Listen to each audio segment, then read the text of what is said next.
আপনি মোবাইল দিয়ে ফটোগ্রাফি করেন, কিন্তু আপনার মোবাইল ফোনের ক্যামেরাটা কিন্তু খুব একটা ভালো না। এখন থেকে কিন্তু চাইলে আপনি আপনার মোবাইলের ক্যামেরা যতই খারাপ হোক না কেন, একটা ছোট্ট অ্যাপ্লিকেশন ইনস্টল করার মাধ্যমে আপনার মোবাইল ফোন দিয়ে খুব হাই কোয়ালিটির ফটোগুলো তৈরি করতে পারবেন। জাস্ট কয়েকটা ফটো আপনাদের সামনে শো করছি। এই ফটোগুলো কিন্তু এই সাধারণ একটা নর্মাল ফোন দিয়ে ক্লিক করা হয়েছে, এবং এর মোবাইল ফোনের ক্যামেরা যদি আপনাদের দেখাই তাহলে আপনি বুঝতে পারবেন যে যে ফটোটা মোবাইল ফোন দিয়ে ঠিক এইরকম কোয়ালিটি আসছিল আপনাদের সামনে শো করছে আমি, সেটা কিন্তু ক্যামেরা ইউজ করবার জাস্ট এরকম কোয়ালিটি আসছে।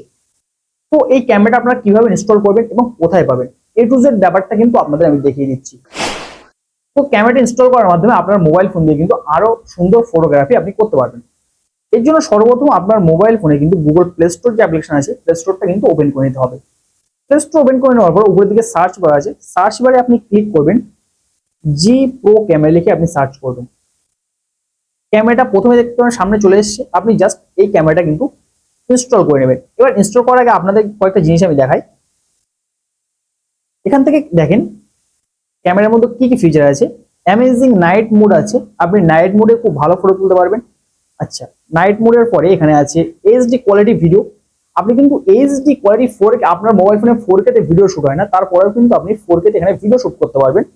আচ্ছা, তারপর আছে ফেস ডিটেকশন। আপনার মোবাইল ফোন যদি কম দামি হয় তাহলে কিন্তু ফেস ডিটেকশন অপশনটা অত ভালোভাবে কাজ করে না। দেখবেন যে আপনি 4 জনের ফটো তুলছেন, 4 জনের কিন্তু ফেস নেয় না, এখানে কিন্তু 4 জনের ফটো কিন্তু কানেক্ট করে নেবে, এই ফেসটা কানেক্ট করবে এখান থেকে। তাহলে কি হয়, ফেস কানেক্ট করলে যে ফেস, প্রতিজনের ফেস কিন্তু পরিষ্কার এবং স্পষ্ট বোঝা যায়, এইটা যদি হয়। তারপর এখান থেকে গেল প্রফেশনাল এইচডি ক্যামেরা। আপনি কিন্তু প্রফেশনাল এইচডি মোডে ফটো তুলতে পারবেন। আপনার মোবাইলে দেখতে পাবেন যে 30 এমপিএস এর বেশি ফটো হয়তো ওঠে না, কিন্তু এখন থেকে আপনি এইচডি ফটো কিন্তু এই অ্যাপ্লিকেশনটা ব্যবহার করে তুলতে পারেন। এবং এখানে কিন্তু এআই এর ব্যবহারও হয়, মানে আপনি ফটো তুলবেন সেটা কিন্তু এআই ব্যবহার করে একটা ক্লিয়ার করে দেওয়ার চেষ্টা করা হয়। এবং তারপর আছে এখান থেকে আপনার মোবাইলে যে ফটোগুলো ক্লিক করছেন, ফটোগুলো কিন্তু ডিরেক্ট যখন ক্লিক করবেন তখনই কিন্তু কাস্টমাইজ করতে পারবেন। এবার আমি কিন্তু ক্যামেরাটা অন করছি এবং আপনাদের কিছু জিনিসপত্র দেখাচ্ছি এখান থেকে, তাহলে আপনি খুব ভালোভাবে বুঝতে পারবেন। এবার ক্যামেরাটা ওপেন করার পর আপনি কিন্তু এখান থেকে প্রথমে উপরের দিকে পেয়ে যাচ্ছেন যে আপনার লাইটিং কম বেশি করার জায়গা। আপনি দেখেন এখান থেকে তারপর উপরের দিকে সেটিংস আইকন আছে, জাস্ট এই সেটিংস আইকনের উপরে একবার ছোট করে ক্লিক করবেন। ক্লিক করার পর এখান থেকে ফটো সেটিংস আছে এবং ভিডিও সেটিংস আছে। এবার আপনার কিন্তু এখান থেকে কাস্টমাইজটা করে নিতে হবে, আপনি কিন্তু কাস্টমাইজটা করতে পারেন না। তো জাস্ট আমি প্রথমে একটা ভিডিও সেটিং উপরে যাচ্ছি, দেখেন এনেবল ডিজিটাল ভিডিও স্টেবিলাইজেশন। আপনি চাইলে আপনার ভিডিওটা সম্পূর্ণ ওআইএস, মানে আপনি জানেন যে আইফোন বা স্যামসাং এ যে জিনিস থাকে, যে ভিডিও শুট করলে ডিরেক্ট স্টেবিলাইজেশন হয়, স্টেবিলাইজেশনটা কিন্তু আপনি পাবেন। দেখেন একটা ভিডিও আপনাদের সামনে শো করছি ট্রেন থেকে তোলা, তো এইরকম কিন্তু স্টেবিলাইজেশন আপনি কিন্তু পাবেন এই মুডটা অন করলে।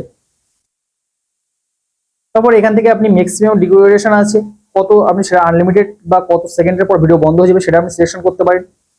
Maximum size, video size select করতে পারেন। এ টু জেড কিন্তু এখানে কাস্টমাইজ আপনি পেয়ে যাবেন। তো এই দুটো অপশন থেকে আপনি কিন্তু কাস্টমাইজ গুলো একটু করে নেবেন। এবং যদি এই অ্যাপের বিষয়ে আপনি পুরো কাস্টমাইজ একটা ভিডিও চান যে কিভাবে অ্যাপটা সিলেক্ট করবো, সেটা কিন্তু আপনাদের কিন্তু পরবর্তী ভিডিওতে আমি দেখে, যদি আপনারা ভালো একটা এই ভিডিওতে কমেন্ট করেন। তো এই ক্যামেরাটা ইউজ করে কিন্তু আপনারা আমাকে জানাবেন যে কোথায় কি সেটিংস সমস্যা হচ্ছে, তাহলে পরবর্তী কিন্তু সম্পূর্ণ অ্যাপটা সেটিং কিভাবে করতে হয় আমি কিন্তু দেখিয়ে দেবো। আজ কিন্তু দেখালাম জাস্ট ক্যামেরাটা ইনস্টল কিভাবে করতে হয় এবং কোথায় অ্যাপ্লিকেশনটার নাম কি। তো আজকে এখানে দেখছি, দেখা হচ্ছে পরবর্তী কোনো ভিডিও। ততক্ষণ যে ভালো থাকবেন সবাই, সুস্থ থাকবেন সবাই, আল্লাহ হাফেজ।